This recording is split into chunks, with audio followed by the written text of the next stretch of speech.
শুভ দীপাবলি সবাইকে, শুভ দীপাবলি প্রীতি ও শুভেচ্ছা আমি সবাইকে জানাই। আজকে সবার বাড়িতে এরকম টুনি লাইটস জ্বলছে। আমার বাড়িতেও আমরা লাগিয়েছি, ছোট্ট একটা বাড়ি টালিয়ার অ্যালবেস্টারে।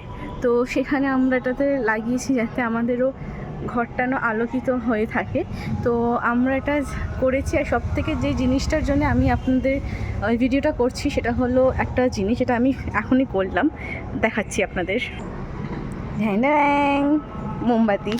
আমার প্রতি বছর যখন বাবা ছিলেন তখন এরকমভাবে আমরা মোমবাতি আমাদের পুরো বাড়ি ততটা আমরা দেওয়াল বরাবর আমরা লাগাতে থাকি।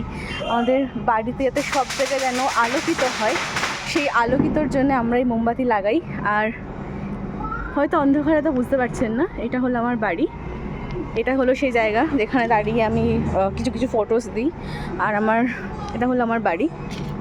খুব ছোট্ট একটা সাধারণ বাড়ি টালের অ্যালবেস্টারে, কিন্তু যখনই দীপাবলি আসে তখনই আমরা এরকমভাবে লাগাই মোমবাতি। তো আলোকিত হয়ে যায় আমাদের জীবনটা।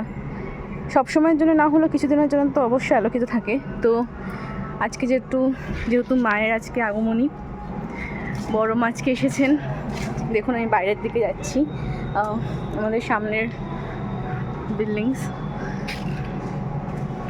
আর এটা হলো আমার বাড়ির বাউন্ডারি, মানে এখান থেকে শুরু হয়েছে অত অবধি আমি পুরোটাতেই আজকে দিয়েছি। অ্যাকচুয়ালি ভেতরটাতেই সবসময় দেওয়া হয়, বাড়ির ভেতরেই সবসময় দেওয়া হয় যে মোমবাতি। বাট আমি প্রথমবার বাড়ির বাইরেটাও দিয়েছি। বাইরেটা কেন আলোকিত থাকবে না, আমি সেটাও করেছি, আমাদের জানলাতেও দিয়েছি। তো সবাইকে জানাই প্রীতি শুভেচ্ছা। সবাই ভালো থাকবেন, সুস্থ থাকবেন। কালী পুজো সবাই সাবধানে কাটাবেন।